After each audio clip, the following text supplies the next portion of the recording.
Hey guys, for tonight's video ay papakita ko lang sa inyo yung ginawa kong aqua bonsai para sa mga aquarium natin. Ayan. So hindi pa siya masyadong malago. And ayan, so antayin ko pa siyang gumanda. And meron pala tayo ditong bagong mga isda na papadamihin ko actually. Bibreed ko sila. Ito nga yung mga butterfly, longfin na mga danyos. Green and yellow danyos. Longfin danyos guys. Ayan. So nilagay ko sila sa 2.5 gallon. Ayan. So habang maliliit pa, dyan ko muna sinilagay. So bali, nasa 20 pieces yan. Yung iba is nandito. Doon ko nilagay. Tapos yung iba is nandito naman. Tapos ayun, bukod doon sa isang design is meron pa akong ginawang isa. Ayan, eto. So dito ko naman siya nilagay. Kasama ng mga albino red cross natin and ng mga angelfish. Ayan.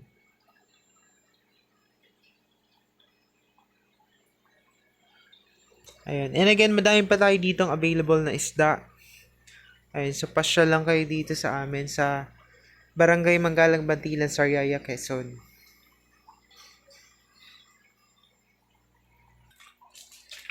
Ayan. So, may ilang piraso na lang tayo ng goldfish dito.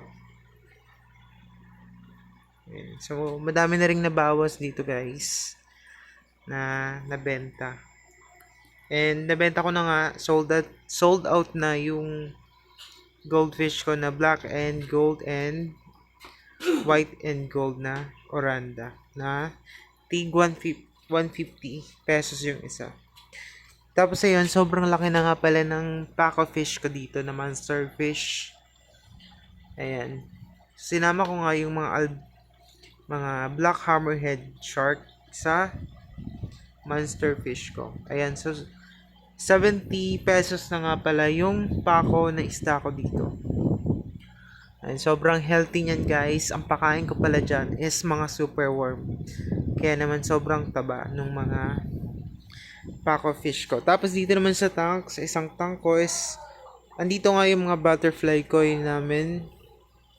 And 60 yung isa nito guys. Ayan, so nasa 18 peraso na lang to. Ayan. Tapos dito naman is yung mga balloon mollies namin. Ayan. And of course, yung mga cichlids na sobrang ganda. Ayan. Ayan. Kapit niya. Tapos dito naman yung mga platies. Ayan. 15 pesos lang isa nito guys. Platy wagtail. Ayan. Meron din tayong Oscar. Kaso nga lang, madilim dito sa part. Nandito yung Oscar namin. Meron tayong dalawang peraso na available na Oscar. 150 each yan guys.